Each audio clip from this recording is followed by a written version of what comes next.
अच्छा, एक प्यारी बात आप सबको बताऊं, थोड़ा सब लोग सुनना ध्यान से। अभी कुछ समय पहले एक माता जी मिली और वो माता जी बड़ा गर्व में, बड़े प्राउड में कहने लगी कि गुरुजी, मेरे 2 बेटे हैं और एक बेटी है। एक बेटा अमेरिका रहता है और दूसरा बेटा कनाडा। बेटी है महाराज जी, वो बेटी जो है वो रहती है, वो किसी कंट्री का ही नाम बताया था उन्होंने, बोले बेटी वहां पे रहती है। तो जब वो इतना मन भर करके बता रही थी तो मैंने हंस करके सहज में पूछ लिया कि माता जी आप कहाँ रहते हैं? तो उन्होंने कहा कि गुरुजी वृद्धाश्रम में। अरे राम राम राम राम, ये स्थिति है।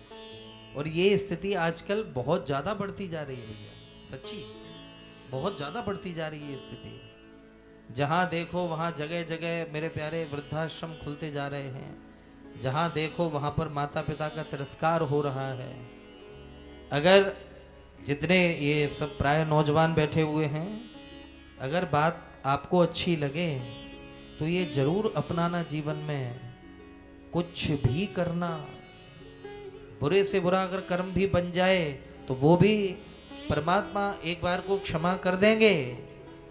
लेकिन यदि माता पिता से आप बुरे बोल गए, अगर माता पिता का आपने दिल दुखा दिया, तो व्यासपीठ से कह रहा हूं, उस पाप को ठाकुर जी भी कभी माफ नहीं करते, उस पाप को कभी परमात्मा भी क्षमा नहीं करते। सर्वोपरि इस सृष्टि में, इस दुनिया में भगवान के बाद यदि किसी का नंबर आता है तो वो माता पिता है, माता पिता है। और कैसे न कहूं मेरे प्यारे इन बातों को मैं, सत्य घटना है। बनारस में एक परिवार ने बड़ा गजब का मंदिर बनवाया, बहुत बहुत गजब का मंदिर बनवाया। और वहां पर एक और खास बात ये कि पूरा परिवार बड़ी श्रद्धा के साथ में वहां पूजन के लिए बैठा। जब मंदिर तैयार हो गया तो मूर्ति स्थापना वाले दिन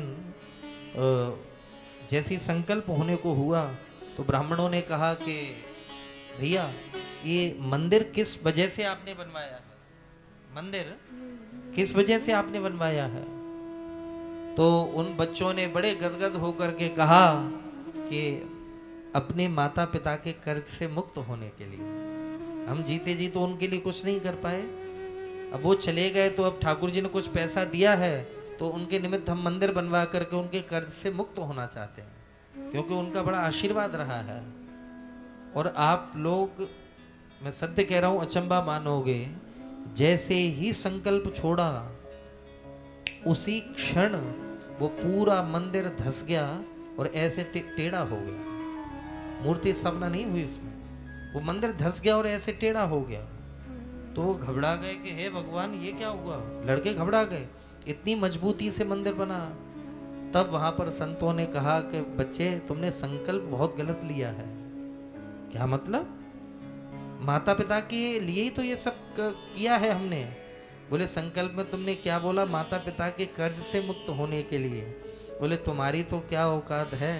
बोले माता पिता के कर्ज से तो भगवान भी मुक्त नहीं हो सकते, माता पिता के कर्ज से कभी परमात्मा भी मुक्त नहीं हो सकते। और कैसे कहूं, श्रीमद् भागवत जी में स्वयं कन्हैया कह रहे हैं, जिस समय माँ देवकी से मिले, ब्रज से लौट करके जब प्रभु आए तो माँ देवकी से जिस समय मिले तो रो करके माँ के चरणों में सर रख करके कहा, माँ मुझे पता है मेरी वजह से आपको बड़ा कष्ट हुआ है, लेकिन मैया मैं आपके चरणों की सौगंध खा के कह रहा हूं कि मुझे पता है यदि 1 जन्म नहीं 7 जन्म तक अगर मैं अपनी शरीर की खाल की जूती बना करके आपके चरणों में हर जन्म में धारण कराऊं, तब भी मैं आपके कर्ज से मुक्त नहीं हो सकता। ये माता पिता का है स्तर, ये माता पिता का स्तर। और आज यदि बच्चों को माता पिता अच्छी गाड़ी नहीं दे पा रहे हैं तो माता पिता को बदतमीजी से बोलते हैं। अगर भर पॉकेट पैसे नहीं दे पा रहे माता पिता तो उन माता पिता को जानवर समझा जा रहा है? अगर वो तुम्हारे मनोनुकूल, आपके मन के अनुकूल यदि आपकी सेवा नहीं कर पा रहे हैं तो आप 2 कौड़ी में भी माता पिता को नहीं गिन रहे। मेरे भाई, ये बहुत बड़ा अपराध है। और सुनो, ये समय चक्र है, प्रकृति बदला जरूर लेती है। आज तुम कर दो और एक समय वो आएगा जब रिटर्न घूम करके आएगा और वो तुम्हारे सामने ब्याज के साथ खड़ा होगा। वही कर्म जो तुम आज कर रहे हो ब्याज के साथ खड़ा मिलेगा। और आज ये बात सुन रहे हो, आज ही कुछ करके देख लो। मैं व्यासपीठ से कह रहा हूं, आज तुम कुछ ऐसा करना जो तुम्हारा जमीर बोले कि नहीं यार ये गलत किया हमने। और मरने से पहले वो कर्म आपके सामने लौट करके अवश्यमेव आएगा, अवश्यमेव आएगा। ये प्रकृति है प्यारे, प्रकृति है। लौट करके जो दोगे इसको वो वापस देगी। एक दाना डालते हो, सैकड़ों दाने होकर के मिलते हैं कि नहीं? आया ना? एक गेहूं डालो, सैकड़ों गेहूं हो जाते हैं। एक सरसों डालो, एक चावल डालो, सैकड़ों चावल होते हैं।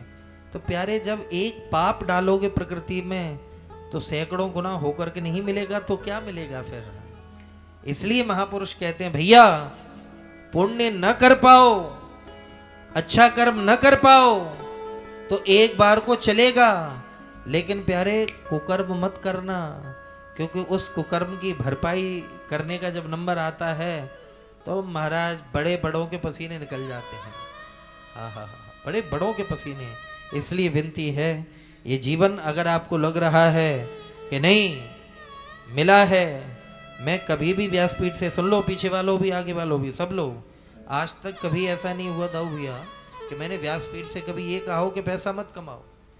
बिना पैसे के मेरे भाई ना धर्म कर सकते हो, ना पूजा पाठ, ना भक्ति, ना तीर्थ यात्रा, कुछ नहीं कर सकते। पैसा कमाओ, खूब कमाओ, लेकिन पैसे का दुरुपयोग ना करो कभी भी। कि पैसा कमा लिया और फिर उसको अय्याशियों में उड़ाया जा रहा है, उल्टे सीधे कर्मों में उड़ाया जा रहा है। इससे बड़ा घृणित अपराध हो नहीं सकता।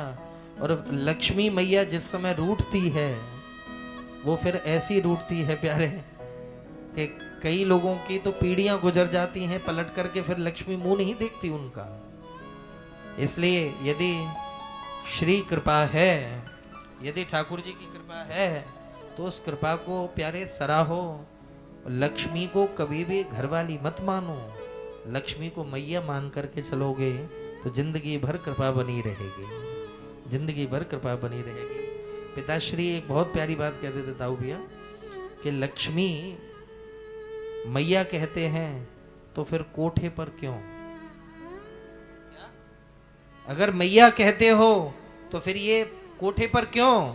अगर मैया कहते हो लक्ष्मी को तो उल्टी सीधे स्थान पर फिर लक्ष्मी का प्रयोग क्यों? क्या आप अपनी मैया को ले जा सकते हैं ऐसी जगह? नहीं ले जा सकते। तो प्रयास करो कि फिर लक्ष्मी मैया को भी ऐसी जगह नहीं ले जाना चाहिए।